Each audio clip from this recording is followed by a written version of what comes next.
and in time for Christmas of The Architect. So with The Architect, when it came out, I was like, oh, I'd like to, because I was about to become a parent, I was like, I need to talk about the world that I'm bringing this child into. They're inevitably going to listen to it. And they were like, there's nothing personal on it, but it was all personal, but it's just about my perspective outside of myself, of like the world that I'm bringing this person into. But then for the Zeitgeist edition, which is out now, which is this one, so the face is all back together because The Architect was smashed. It's about my personal experience, so I've basically gone back to writing, you know, from an emotional perspective. So I deal with all the issues. I write better in hindsight than in the moment. Right. So now my child's approaching 2, I'm a bit better at reflecting on what happened. So Loyal, the song that's out now from it, is about the impact on a relationship, having a child, and then there's one for the baby and there's one for my mother, because that relationship shifted as well. Oh, yeah, you realise how amazing they are, don't you? Yeah, but also, like, well, you'll hear it when you listen to the record, but it says, like, I'm older now and you've got to let me do my own thing, kind of thing. So, I don't know, like, I tried to... And then there's, like, a funny one about me being obsessed, which was true, when I was breastfeeding in a dark room, by my boyfriend's ex-girlfriend, stalking on Instagram. Oh, it's a dangerous place to be. And yeah, I got fanatical. No, it got to the point where at first it was like, it's called Your Ex, this song. Right. And it's all about the imaginary world that she's so amazing and why did you leave her? So it's like kind of, it's quite feminist because it's not like, ooh, like a lot of women are. It's like, oh God, she's beautiful and intelligent. And so I got... Is this where your head was going? As and then I was like, oh no, the hormones will do that to you. They really will. And then all of a sudden you've scrolled back and you know where she was in 2010, who she was on holiday with. Do you know with. what? I think it went from obsession to actual love. Like, I think I loved her. Oh, you were in a mess. You were. I feel you, girl. I feel you. How is it? Because you've said that being a mum, you know, at first was tough. Yeah. Tough to adjust to. I think it was much more difficult than I anticipated because I wasn't really... I hadn't heard the truth, and I think not enough people speak about it.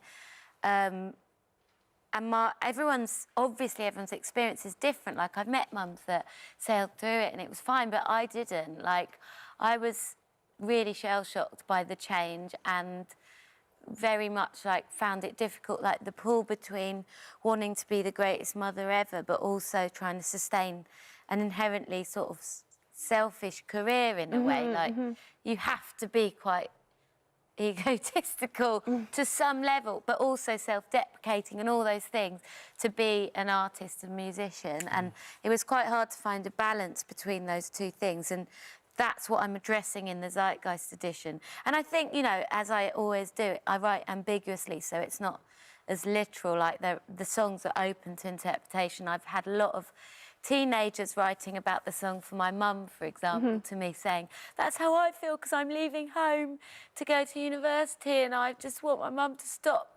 ringing and giving me food parcels and stuff. I do know how to go to the supermarket, kind of thing. And so it's, like, open to all. But I think at every point in your life, when things change, you always go back to being, like, back to your mum, like, I can do this, I can handle it. And what does your mum think about it? Has she heard the track? I don't know if she's even listened to it yet. I think she's so over being obsessed by me and more about the grandchild. Oh, yeah. That, like, I'm a bit worried about whether she's even heard it. I'm kind of concerned. I'm waiting for the wrath of, like... Yes, when the... Oh, I didn't like that. When you said, get the text. What you insinuating? Absolutely that. That's it, that you get replaced. You have children, they get grandkids, and that is it. Yeah, it's all about them. Well, it's interesting also because it's always pays to have a plan B, and you are a very good actress, so that's quite good. And you're using your voice this time. I quite like the idea of this new Disney series, so 101 Dalmatian Street. So you've put your voice to a Dalmatian. Yeah, so I've played a little dog. Look, there she is, Portia. She's quite snotty. And that was fun. And then I'm also currently filming a series called Pennyworth, which is a prequel to Gotham, where I play a character for... That's the whole series, so it's like 10 episodes. I'm completely immersed in being another person called Bet Sykes, who's not that nice, but I'm kind of, like, in my weird, sadistic way, learning to love her too. As I was telling you about the ex, I kind of love this horrible person that I'm having to be as well.